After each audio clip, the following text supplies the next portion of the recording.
O ngayon gumawa ka na naman. Ano ba talaga yung totoo? Baka hindi ka makauwi sa araw na ito. Nagsisinungaling ka na naman eh. Hindi po. O kanina sinabi mo, hindi ka pa nakapag-umpisa eh. Meron akong hawak na martilyo rito, sinasabi ko sa'yo. Mr. Kirante, sabi mo kanina, hindi pa nag-umpisa yung QM Builders as a contractor? Yes, Mr. Chair. Hindi ka pa nakagawa ng project? Hindi pa kasi yung nag-asawa ko ng 1991, nag-upisa kami sa hardware. Yung maliit na hardware, nagtitinta ng bambo, mga ganun eh. Mga hipa. Bakit nasama ka sa 15 contractors sa listahan ng Pangulo?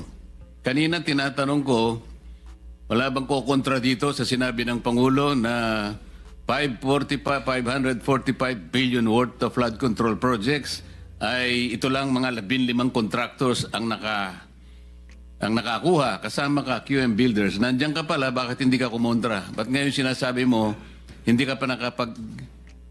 Pasensya na, Mr. Chair, kasi medyo nahiya ako. So sinasabi mo, mali ang Pangulo with respect to your company? Yung data is mali eh. Kasi ang totoo, yung 414 projects na nakuha sa QM, totoo lang ha, is only 86 projects. Mr. Chair. Teka muna, sabi mo hindi ka pa nakapag-umpisa eh. Ano yung sinasabi mong project? Ano ko lang siguro, bagitin ko lang. Noong 2003, nakalisensya na kami sa pickup, only category D. Hanggang noong 2024, naging quadruple A na tayo. Pero dumaan pa kami ng single A noong 2011 hanggang nag-triple A tayo ng 2017 hanggang naging quadruple A tayo ng ng 2024. Mr. Secretary, naiintindihan mo ba yung sinasabi niya? Sabi mo hindi ka pa nakapag-umpisa ng project. Paano ka naging quadruple A?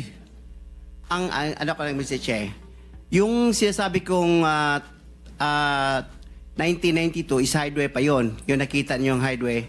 Hindi natin pinag-uusapan yung hardware mo. Ang pinag-uusapan natin, flood control projects. Tinatanong ka kanina, sabi mo, hindi ka pa nagkapag-umpisa ng flood control projects. Paano ka nagkaroon ng lisensya? Paano ka naging quadruple A? At lalong mahalaga, paano ka nasama sa 15? Gumawa ka na ng flood control project. Gumawa na tayo ng flood control project. O ngayon gumawa ka na naman. Ano ba talaga yung totoo? Baka hindi ka makauwi sa araw na ito. Nagsisinungaling ka na naman eh. Hindi po. Ang sinabi ng Pangulo, kasama ka sa 15. Tama, Mr. Huwag Che. mong mamaliitin ito. Pagkatas dito, aartihin mo kami, sasabihin mo, hindi ka pa nagumpisa ka isang hardware. May problema dito eh. Ano lang yan, history lang yung sinasabi ko, Mr. Che. Ano na yung totoo?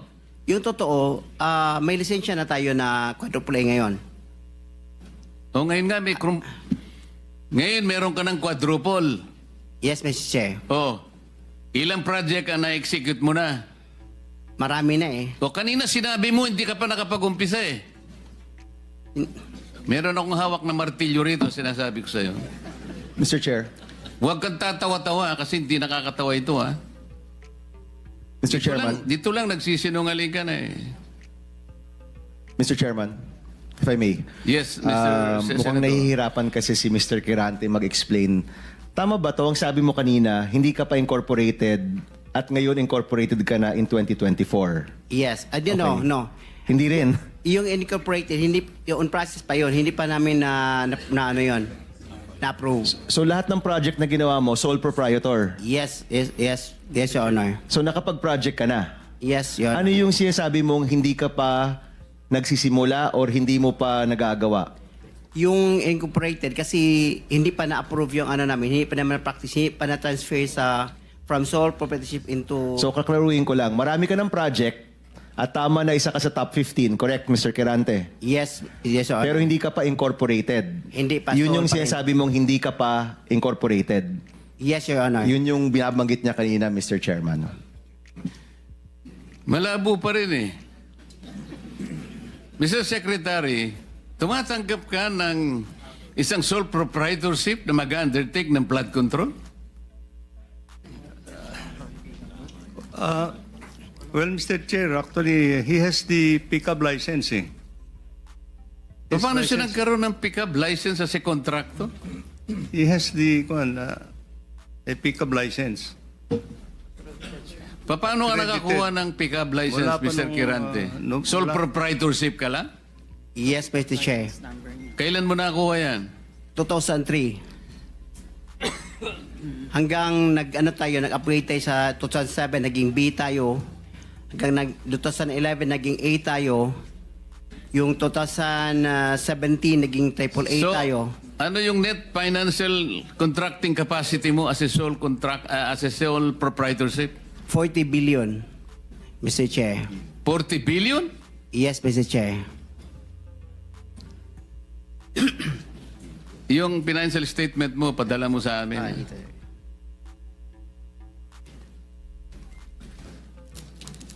Mr. Chair, if I may. Mr. Chair, Teka muna, si Senator JB muna para matapos natin lahat. quick lang para sa kanya. Kanino? Kay Randy. Habang hindi pa siya umalis. Naniniwala ka pa dyan? Naintindihan ko, Mr. Chair, dahil tingin ko, Bisaya ito, hirap mag-express ng sarili niya in Tagalog. Kaya, I would rather advise him na uminom ka ng tubig, mag-inhale ka, relax ka, at ang pagsalita mo, huwag mo masyadong bilisin. Naintindihan kita pareha tayo Bisaya. May difficulty in expressing yourself ka. Hindi ko kinakampihan, Mr. Chair, ha? Ang sinasabi niya, meron siyang 40 billion pesos. 40 billion. NFCC. 40 billion ang sinasabi niya. NFCC, Mr. Chair. Kaya nga, 40 billion pesos. Yes, Mr. Chair. Oh. Naniniwala ka, Mr. Senator? Ano yung NFTC, Mr. Chair? Hindi ko... Net financial contracting capacity. Totoo, tinoon na, bay. Ha? Yeah. May 40 Yes. billion ka. Yes. Nakadeposito sa bangko na. Ano sa mga? Ay, Paano? hindi. Yung NFCC kinuha sa... Ano yan? Yen o pesos? Asset yan. Kasi yung NFCC, kinocompute ng times 15 yon, Mr. Chair. Halimbawa, may 1 billion ka sa bangko. Pwede ka sa 15 billion. So, halimbawa, may pera ka sa bangko na 2 billion, ibig sabihin, pwede ka sa 30 billion. Yan ang computation. Kaya tayo yung pera natin, kasama na yung mga assets, more than 2 billion. Kaya i-multiply natin ng 15, abot ng 40 billion. Kaya kami munta at hanggang 40 billion. Mr. Chairman, Mr. Kirante, ito tinitignan. Ano yung 2015 na QM Builders Incorporated? Ina-apply namin dyan sa SEC, Pero Your Honor. 2015 pa siya. Pero hindi pa namin tinatransfer Transfer to? to sole proprietorship into incorporated. Hindi, ito incorporated na ito eh. This is a corporation. Kasi ang explanation ng bookkeeper natin, yung natin gahandle, yung experience from sole proprietorship, itatransfer muna sa Hindi, incorporated. iba yung experience, iba yung corporate entity. Ha? Incorporate entity is 2015 nandyan na siya. Pero sinasabi nyo, walang nangyayari. Wala nangyayari. Ang Ina-apply lang. ginagamit nyo since noon pa ay yung inyong sole proprietor. Yes, Your Diyan Honor. pumapasok inyong income, in other words. Yan rin ginagamit nyo pagbibid ng mga projects. Yes, Your Honor. Tama? Ganun pa? Ganun ba ho ang interpret? So, dalawang entity, yung sole proprietor at yung incorporation. Yes, Your Honor. Okay. Sabit nyo na lang ho sa amin yung mga dokumento na yan. Thank you, Mr. Chairman. Senator JB? Thank you, Mr. Chair. Mr. Chair, siguro ang gusto natin dito, aside from the accountability that we're looking for, ang gusto natin ma-achieve in aid of legislation. Mr. Chair, I have the second bill that I filed in this Congress is a comprehensive master plan for infrastructure development na kahit sino po ang maging presidente, when it comes to infrastructure, especially big ticket items, dapat po tuloy-tuloy. Tulad ho ng mga floodway projects, kanina nabanggit ni Secretary, it transcends different, multi-year po ito at it may transcend different administrations. No?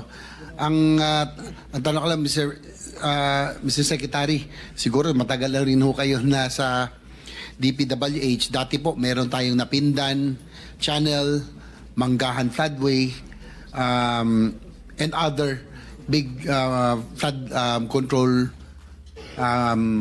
projects. Pero parang lately, do we have similar flood control projects of this magnitude? Yung ganito kalaki. Kasi sa tingin ko po, siguro sagutin nyo rin po ko, yung taon-taon na pinoproblema ng Central Luzon, ng Bulacan, ng Pampanga, kamakailan tayo nandito rin. Ang kailangan po talaga dito, floodways, spillways, and water impounding. So, Mr. Secretary, at present, meron ho ba tayong ganitong mga uri ng proyektong ginagawa? Before the Secretary answers that question, let me acknowledge the presence of our senior Vice Chair of this committee, Senator Alan. Growing your dream business and selling products that are loved doesn't have to be a struggle with the right tool like Odoo. You can now answer the question. Thank you, Mr. Chair. Yes, Mr. Chair. We have similar projects of that magnitude in the other river basins, major river basins in the country, Mr. Chair, that are financed by official development assistance, Your Honor. And in these major river basins, they have a comprehensive master plan, Your Honor. But Mr. Secretary, as we had discussed already, no matter how comprehensive these river basin master plans, until and unless you are able to coordinate with that office that we made reference to earlier, yes. This is the River Basin Control Office, walang mangyayari dyan. Because it should have been an integrated one. That's Kahit na 100 river basins pa yan, with their separate and individual master plans, kailangan pong coordinated per the mandate of the law na nakalagay sa balikat ng RBCO. So sa ngayon, wag po natin munang gawing parang sagot na makapagbibigay ng kapayapaan ng loob sa ating mga kababayan. Wala pa po tayong na-accomplish in relation to an integrated master plan that will answer the continuing problem of flood ravages in this country, Mr. Secretary. That's correct, Your Honor. Total, pinag-usapan na rin kanina pa na master plan po dapat ay sundin. No? Pinoint out na rin po ng ating chair. Pero, Mr. Secretary, nabanggit ko kanina, 3 taon na ho tayo. Pangatlong taon na ito, kung di ako nagkakamali, na tayo nagkakaroon ng pagdinig dito tungkol po sa flooding. Paulit-ulit din po ang ating nakukuhang tanong at sitwasyon. Hindi naalala ko na rin ating majority leader, ilang taon na ritang naglalabas sa sama ng loob dahil ang kanyang probinsya mismo ay laging lubog sa baha. Doon po sa Central Luzon, for example, Secretary, ano po ba ang kailangan gawin? What projects are needed? Yung mga big ticket items that are needed really to mitigate or to flush the floodwaters faster, no? Alam naman natin, we can fight nature. Pero sa ngayon, talagang bakit naiiwan sa Pampanga, sa Bulacan, Northern Luzon, bakit with 350 billion, dapat to may resulta na ho tayong nakikita, Mr. Secretary? Your Honor, for Central Luzon, we are now in the process of finalizing a big project. As we pointed out in previous meetings, this is actually yung Central Luzon Pampanga River Floodway Project, Your Honor. And we are now finalizing yung detailed engineering design. This is financed by the Asian Development Bank. Because this will involve actually the construction of a 60-kilometer floodway, which is, I think, about 400 meters wide, and a retarding basin in San Antonio Swamp. No? So this is now under detailed engineering design.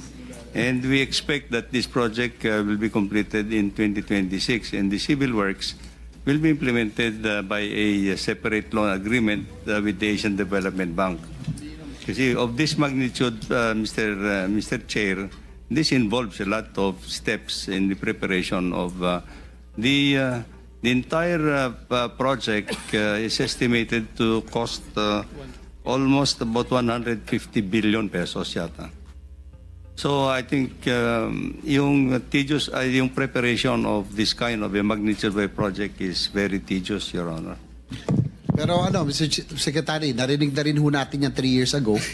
I am glad kung talagang nagsimula na at kung 150 billion lang yan binabanggit nyo, kalahati lang ho yan ng taon-taong budget. Kayang-kayang gawin kung talagang gagawin, no? Gugustuhin.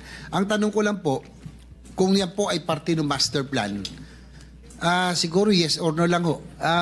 Nasusunod ba talaga yung master plan ng ating sa kasalukuyan?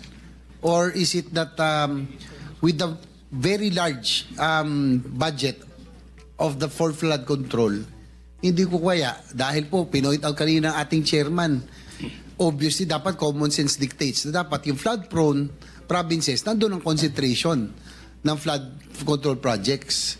Hindi ho kaya yung pong mga district offices would want a pie of that 350 billion a year master plan, flood control projects.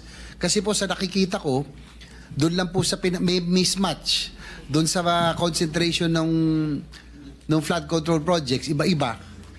Ang mangyayari po niyan, hindi ho talaga natin matutuloy yung mga malalaking proyekto na kailangan natin. Like we mentioned, natuwa po ako, narinig ko may floodway na tayong 60 kilometers, spillways, water impounding, and ito mga pumping stations in strategic areas. Di ho ba ito dapat ang ating ginagawa para mawala ang tubig? Pero yung po mga district offices kaya hindi ba factor ito na kaya hindi ba tuloy-tuloy ito malalaking proyekto? Separate po kasi, Your Honor, Mr. Chairman, separate kasi yung pag-prepare ng mga official development assistance program in the 18 major river basins. So iba po ito. Now for the local, yung mga other projects, flood control projects, na on a district or legislative level, Mr. Chair, these are actually prioritized at that level.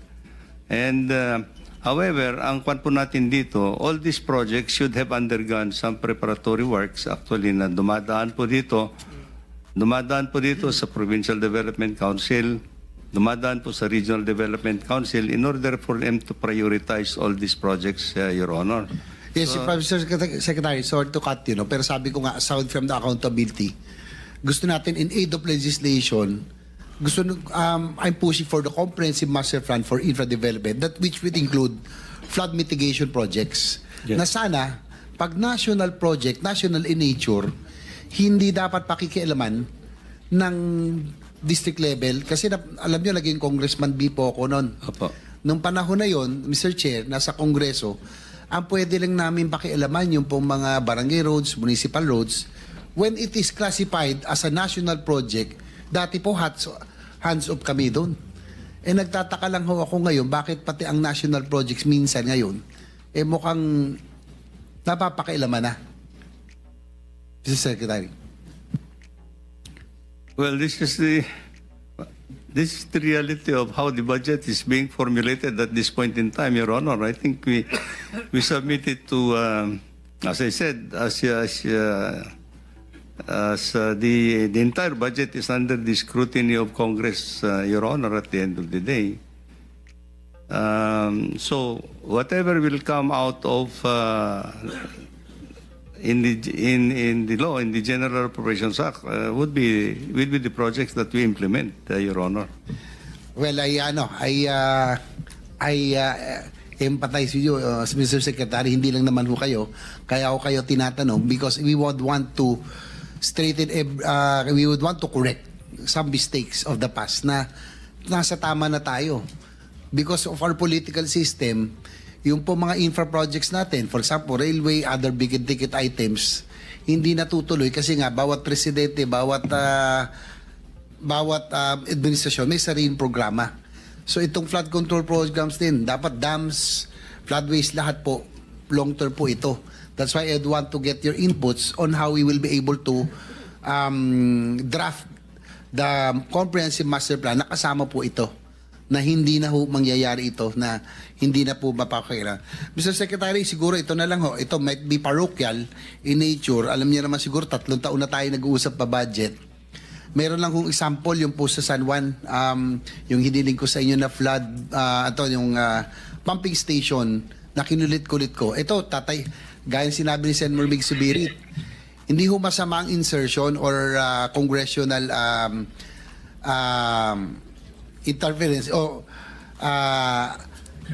kung ito po itatayuan ho natin, kung makakabuti. Ito po nangyari to, Barangay San Perfecto, Mr. Secretary. Hanggang ngayon po ito, nung mayor po ko at nag-congressman, nakapaglagay na tayo ng about 6 pumping station. Hanggang nung naging senador po ko, nakakuha tayo ng isa o dalawa pa. Ito po, last 3 or 4 budgets na hinihiling natin.